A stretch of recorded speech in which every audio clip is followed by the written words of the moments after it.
rahmatullohi alayh bir kuni kechasi bir yerga borgandim.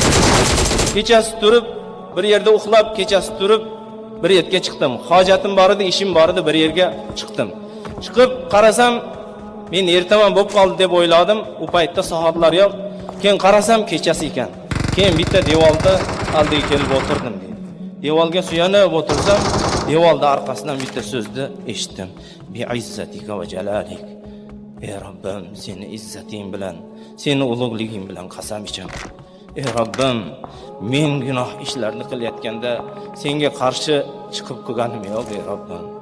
Ey Robbim, men gunoh ishlarni qilayotganimda sen beradigan azobdan g'aflatdamas edim.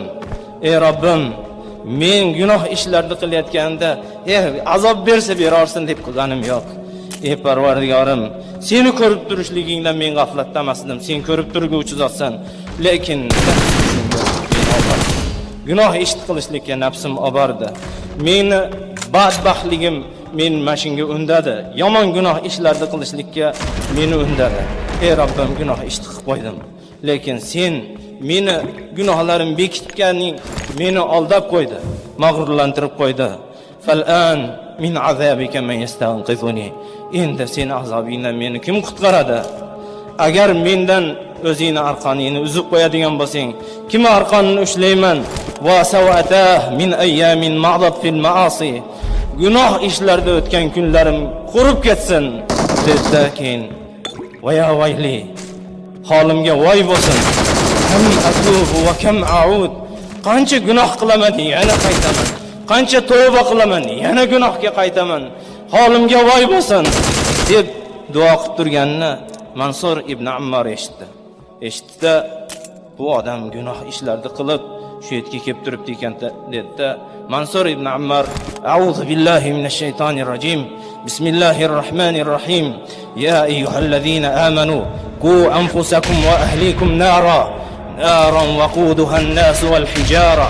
'alayha malaikatun ghilazun shidad la ya'suna Alloha ma amarahum va yaf'aluna ma yu'marun." Ey iymon keltirganlar, sizlar o'zingizlarda ahli oila uy bilanlarda do'zaxdan saqtag'ila. U do'zaxda o'tini odamlar, yana toshlar. Odamlar, toshlar u do'zaxda yonadi, kuyadi. Unda malaika, farishtalar bor. Ilazun shidad, juda toshbag'ir farishtalar bor. Rahim qilmaydigan farishtalar bor. La ya'sunallohu ma amarahum. Ular Alloh taoloning buyrug'iga osiylik qilmaydi. Va yaf'aluna ma yu'marun. Alloh taolo buyruqlarini, Alloh taolo buyurgan narsalarini ular so'zsiz bajarishadi degan oyatlarda o'qidim dedi. Bunga pan nasihat bo'lsin, bu gunohkor bandaga bir qaytish bo'lsin deb shu oyatlarda o'qidim dedi. O'qigandan keyin bir ovozlarni eshitdim. Shovqin, suronni eshitdim ichkarida. Keyin o'rnimdan turib ketib qoldim dedi. Ketib borib ishlarimni qilib qaytib kelsam, haligi yerda odamlar yurishibdi dedi.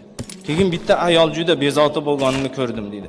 Borib turib, "Nima bo'ldi?" desam, "Sen meni alamimni yana ham kuchaytirmagan. Sen mendan uzoq bo'lgin" dedi ayol. Dedi, "Subhanalloh, men g'arib odamman. Bu yerlik odam emasman, men boshqa yerdan kelganman. Bilmasdan so'rayapman." dedi. Haligi ayol aytdiki, kechasi qurib ketsin, bitta odam bolamga azob zikr qilingan oyatlarda o'qidi. Bolam qo'rquvdan, Alloh taoloning azobidan qo'rqib joni chiqib o'lib qoldi dedi.